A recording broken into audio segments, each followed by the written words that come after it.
नमस्कार साथियों, विजय क्लासेस पे आप सभी का स्वागत है। तो साथियों, हम बात कर रहे थे, जैसे कल के क्लास में हमने बात की थी प्रधानमंत्री। तो प्रधानमंत्री भी हमने जैसे उसकी जो शक्तियाँ, प्रधानमंत्री की शक्तियाँ, प्रधानमंत्री जो मंत्रिपरिषद है उसके बारे में भी हमने यहाँ पे अध्ययन कर लिया था। तो हमने जाना था कि जो राष्ट्रपति है, जो राष्ट्रपति की सहायता के लिए एक मंत्रिपरिषद होती है और इस मंत्रिपरिषद का प्रधान होता है प्रधानमंत्री। उसी के बारे में हमने जाना था और उसका जो उल्लेख था 74 में था। उसके बाद में जो मंत्रिपरिषद का उल्लेख रहा था 75 अनुच्छेद में था। और 75 के प्रश्न में था कि जो जो संसद में बहुमत दल का जो नेता रहेगा, जो बहुमत दल का जो नेता रहता है लोकसभा में, तो उस नेता को प्रधानमंत्री नियुक्त किया जाता है राष्ट्रपति के द्वारा। और उस प्रधानमंत्री के परामर्श से राष्ट्रपति अन्य मंत्रियों की भी नियुक्ति करता है। उसके बाद में हमने सेकंड वाला पढ़ा था कि जो मंत्री है, जो 75 का ही सेकंड भाग था, उसमें पढ़ा था कि हमने जो मंत्री है वो राष्ट्रपति के प्रसाद पर्यंत कार्य करते हैं। मतलब राष्ट्रपति के प्रसाद पर्यंत ही वो मतलब शपथ लेते हैं। ठीक है। उसके बाद में हमने इसका ही तीसरा पार्ट पढ़ा था। उसमें जाना था कि जो मंत्री परिषद है वो सामूहिक रूप से लोकसभा के प्रति उत्तरदायी होती है। ठीक। उसके बाद में फोर्थ में हमने जाना था कि जो जो शपथ है, मंत्री परिषदों को, जो मंत्रियों को जो शपथ दिलाई जाती है वो पद और गोपनीयता की शपथ दिलाई जाती है। पद और गोपनीयता की शपथ मंत्रियों को किसकी शपथ दिलाई जाती है? पद और गोपनीयता की, और वो भी 30वीं अनुसूची के अनुसार। फिर 5 में हमने जाना था कि जो अगर कोई मंत्री है, उसको कोई जरूरी नहीं कि वो संसद का सदस्य हो, उस टाइम लोकसभा का सदस्य रहा हो, ये कोई उसके लिए वो जरूरी नहीं है। तो उसको 6 महीने तक मतलब बिना लोकसभा का सदस्य रहे भी प्रधानमंत्री वगैरह वो मंत्री बन सकता है, मंत्री भी बन सकता है। क्योंकि उसको 6 महीने बाद में उसको वो यहाँ पे हासिल करना रहेगा। उसके बाद में बात करें तो अनुच्छेद 6 में हमने जो मंत्रियों के वेतन भत्ते हैं उनके बारे में जाना था, अनुच्छेद 75 के 6 पार्ट में हमने। ठीक है। तो हमने इन अनुच्छेदों के बारे में जाना और जो प्रधानमंत्री की शक्तियाँ थी उनके बारे में जाना।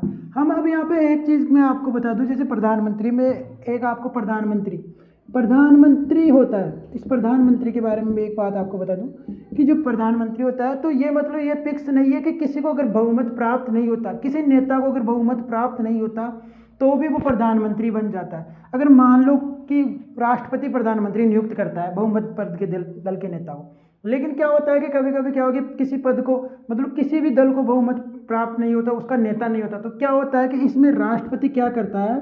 जो राष्ट्रपति होता है ये अपने विवेक का प्रयोग करता है। अपने विवेक से मतलब अपने मन से। तो ये क्या करता है, जो वहाँ पे अपने विवेक से जो भी कोई भी बड़ा दल होता है, कोई या गठबंधन होता है, उसका जो बड़ा नेता होता है उसको प्रधानमंत्री नियुक्त कर देता है। अपने विवेक से वो क्या करता है कि जो कोई अगर कोई नेता या कोई दल होता है, तो उस दल के या गठबंधन होता है, उसका कोई बड़ा नेता होता है, तो उसको वो प्रधानमंत्री नियुक्त कर देता है। लेकिन क्या होता है कि एक शर्त होती है कि 1 महीने बाद, 1 महीने तक, मतलब 1 महीने तक रहता है वो। उसके बाद में 1 महीने तक की उसकी लिमिट रहती है। उसके बाद में होता है कि वो उसको 1 महीने के अंदर अंदर उसको बहुमत हासिल करना जरूरी होता है। जिसकी भी व्यक्ति को प्रधानमंत्री नियुक्त किया जाता है उसको 1 महीने के अंदर बहुमत हासिल करना अनिवार्य होता है। अगर वो बहुमत हासिल नहीं कर पाता है तो उसको त्याग पत्र दे दिया जाता है।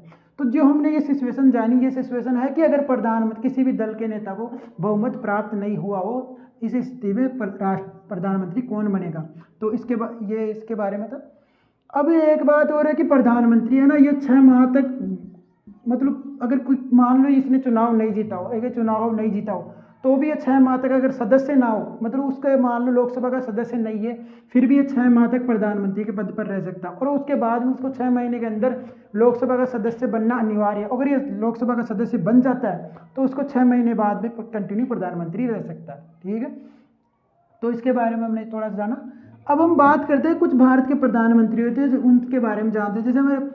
जैसे ये तो सबको पता है कि जो भारत के प्रथम प्रधानमंत्री थे पंडित जवाहरलाल नेहरू थे, और वर्तमान में हमारे यहाँ श्रीमान नरेंद्र मोदी जी है।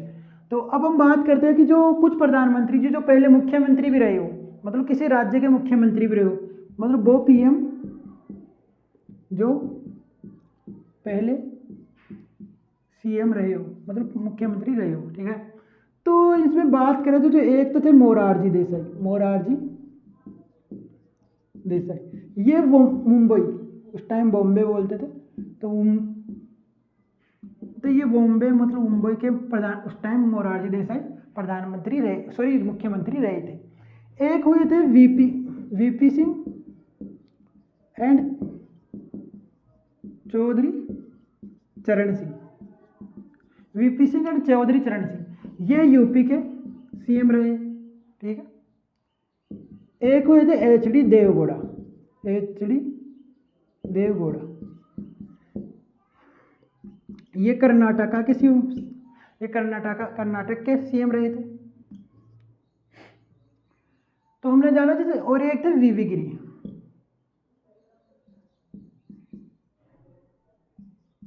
ये आंध्र प्रदेश के सीएम थे। और एक हमारे वर्तमान में जो नरेंद्र मोदी, ये गुजरात के सीएम हैं। और नरेंद्र मोदी के बाद में एक बात और ध्यान रखने की, एकमात्र ऐसे प्रधानमंत्री है जिनका जन्म भारत के स्वतंत्रता होने के बाद में हुआ है। ये भी एक फैक्ट है कि और बाकी प्रधानमंत्री हुए ज़्यादातर सभी का जन्म भारत आज़ाद हुआ था 1947 पहले, उससे पहले उनका जन्म था, लेकिन नरेंद्र मोदी का जन्म 1947 के बाद में हुआ है। तो ये आपको एक ध्यान रखना है, ठीक है। अब हम कुछ प्रधानमंत्री ऐसे भी हुए तो जिनके बारे में बात कर लेंगे। कुछ प्रधानमंत्री ऐसे हुए कि जो मतलब जिनकी पद पर रहते हुए मृत्यु हुई, पद पर रहते मृत्यु, मतलब एक हुए थे जवाहरलाल नेहरू। जवाहरलाल नेहरू एक ऐसे प्रधानमंत्री थे जिनके पद पर रहते मृत्यु हुई थी। और एक इंदिरा गांधी। तो ये ऐसे प्रधानमंत्री थे जिनके पद पर रहते मृत्यु। कभी कभी क्या होता है कि हमें एक इसमें पद पर रहते मृत्यु में एक राजीव गांधी ऑप्शन में आ जाता है, क्योंकि राजीव गांधी की मृत्यु हुई थी, वो भारत के प्रधानमंत्री थे। लेकिन एक बात आपको ध्यान रखना है कि राजीव गांधी जिस टाइम प्रधानमंत्री थे उस टाइम उनकी मृत्यु नहीं हुई थी। प्रधानमंत्री पद छोड़ने के बाद, जब बाद में कुछ सालों बाद में उनकी मृत्यु हुई थी, मतलब जिस टाइम वो प्रधानमंत्री थे उस टाइम वो मरे नहीं थे, ठीक है। तो अब हम बात करते हैं जो प्रधानमंत्री के बारे में बात कर ली। तो ये प्रधानमंत्री से जुड़े कुछ फैक्ट थे। आपको अब एक मंत्री, जो मंत्री है, मंत्री परिषद मंत्री है, उनके बारे में बात कर लेते हैं। जो मंत्री कितने प्रकार के होते हैं? मंत्रियों के जो प्रकार है वो 3 प्रकार के होते हैं। एक कैबिनेट मंत्री,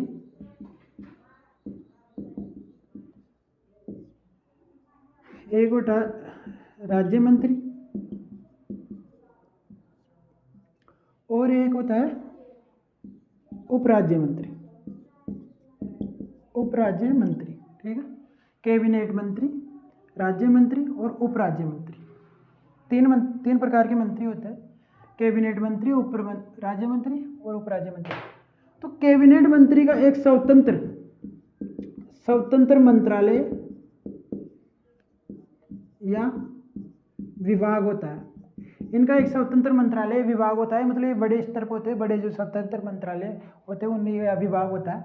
और ये इनका एक स्वतंत्र विभाग नहीं होता, ये सिर्फ इनके मतलब एक अधीन रहते हैं, मतलब कैबिनेट मंत्रियों के अधीन वर्क करते ही कह सकते। और जो उपराज्य मंत्री होते हैं, ये एक मतलब इनका कोई रोल नहीं रहता, लेकिन ये है कि मतलब जो कुछ राजनीतिक के होते हैं तो उनको मतलब वो मंत्री पद का अभ्यास ले सके, मतलब अब मंत्रियों के बारे में जान सके, मंत्री क्या करते हैं, मंत्रियों की अनुभव ले सके, इसीलिए उपराज्य मंत्री बनाया जाता है, ठीक है।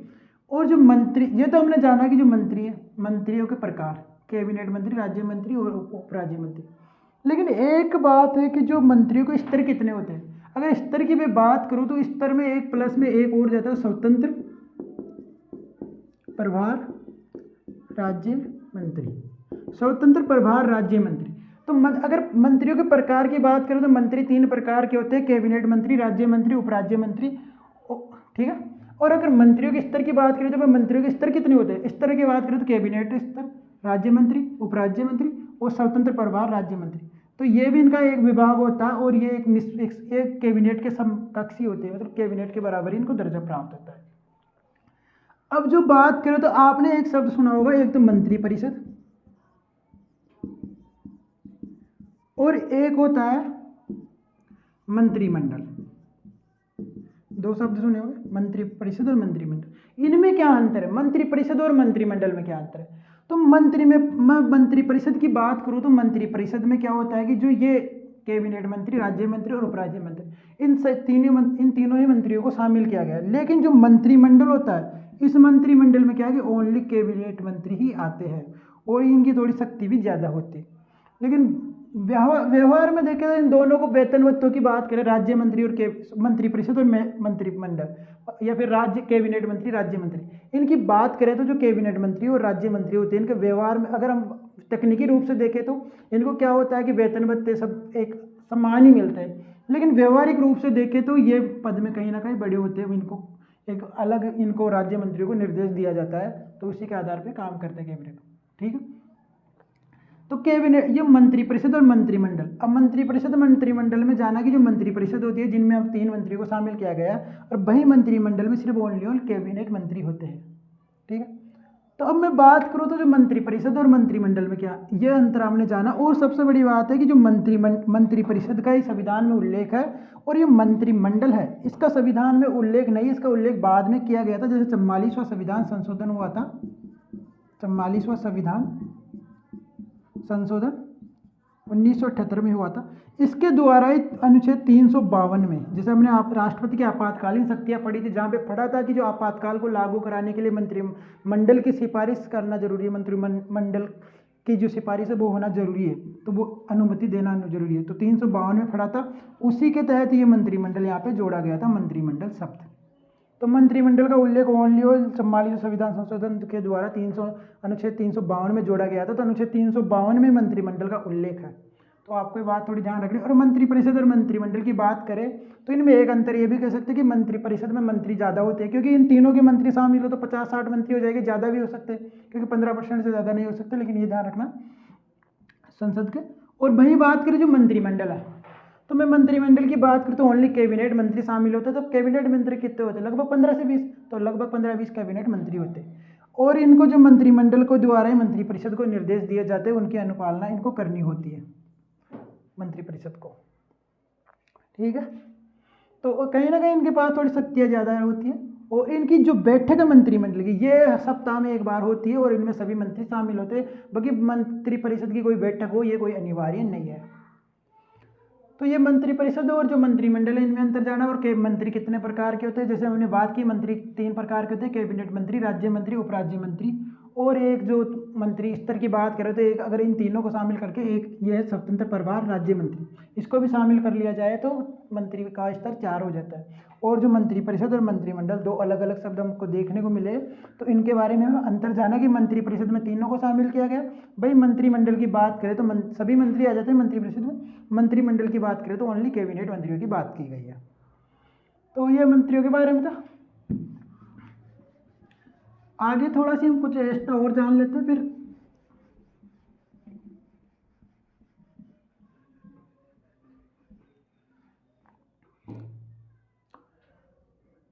जो मंत्रिपरिषद के बारे में हमने बात की यहाँ पे, तो ये मंत्रियों का एक अगर बात करें तो जो मंत्री है, तो ये मंत्री क्या होगा, कैसे हमने बात की मंत्रियों के बारे में, जो सामूहिक रूप से इसमें अनुच्छेद पढ़ा हुआ था हमने कि अनुच्छेद 75(3) में, अनुच्छेद 75(3) में हमने जाना कि जो सामूहिक रूप से किसके प्रति वो लोग उत्तरदायी होते हैं, सामूहिक रूप से लोकसभा के प्रति उत्तरदायी होते हैं, लोकसभा के प्रति। लेकिन अगर व्यक्तिगत रूप से बात करूं, व्यक्तिगत रूप से तो ये किसके प्रति होते हैं, राष्ट्रपति के, राष्ट्रपति के, क्योंकि इसका अनुच्छेद 75(2) में इसका उल्लेख है। तो व्यक्तिगत रूप से बात करें तो राष्ट्रपति के, और सामूहिक रूप से बात करें तो लोकसभा की, क्योंकि ये व्यक्तिगत रूप से मान सकते हैं, क्योंकि ये किसके प्रसाद पर्यंत शपथ लेते हैं, राष्ट्रपति के, और तो राष्ट्रपति के प्रसाद पर्यंत शपथ लेते हैं तो इनका प्रधानमंत्री के प्रसाद पर्यंत शपथ लेना भी माना जा सकता है, क्योंकि जो कार्य है वो प्रधानमंत्री तो करता है, इनको निर्देश वगैरह। ठीक है, एक हमने प्रधानमंत्री के कार्य पढ़े थे, उनमें एक बात मैं आपको और बता देता हूँ प्रधानमंत्री की एक्स्ट्रा, कि आप प्रधानमंत्री है तो इस प्रधानमंत्री को क्या होता है कि मतलब जो भी प्रधानमंत्री के द्वारा, जो राष्ट्रपति के द्वारा जो भी सूचनाएं मांगी जाती है, उन सभी सूचनाओं को प्रधानमंत्री को देना होता है। इसका भी हमने अनुच्छेद 78 में अध्ययन कर लिया था, और ये हमने राष्ट्रपति टॉपिक पढ़ा था उसी में कर लिया था। बाकी अनुच्छेद 78 भी प्रधानमंत्री और राष्ट्रपति के संबंधों के बारे में बताया गया, लेकिन इसका अध्ययन हमने कहाँ पे कर लिया था, राष्ट्रपति टॉपिक में। तो हमें फिलहाल आप इतना ही जानेंगे कि इनके बीच के जो संबंध है उनके बारे में बताया गया। और राष्ट्रपति क्या होता है कि प्रशासनिक और विधानिक जो शक्तियाँ है या जो जानकारी चाहता है प्रधानमंत्री से, वो उसको देना उसका कर्तव्य है। तो ये यहाँ पे, तो इस प्रकार जो प्रधानमंत्री जो टॉपिक था, तो यहीं पे अब आगे बात करते हैं। इसमें एक प्रधानमंत्री, तो प्रधानमंत्री की एक बात और हम यहाँ पे कर सकते हैं ये जो प्रधानमंत्री है, तो इस प्रधानमंत्री को जो राजनीतिक प्रमुख कहा गया, राजनीतिक प्रमुख भी मानते हैं, राजनीतिक प्रमुख, वास्तविक प्रमुख मानते हैं इस प्रधानमंत्री को राजनीतिक प्रमुख। ठीक है, तो अब हम आज की क्लास में जैसे कि प्रधानमंत्री हमारा टॉपिक कंप्लीट हो गया। अब आगे क्लास में हमारा जो नया टॉपिक रहेगा, देखते हैं कल कौन सा टॉपिक रहेगा, उसी के बारे में फिर बात करेंगे। तो आज के लिए इतना ही, धन्यवाद।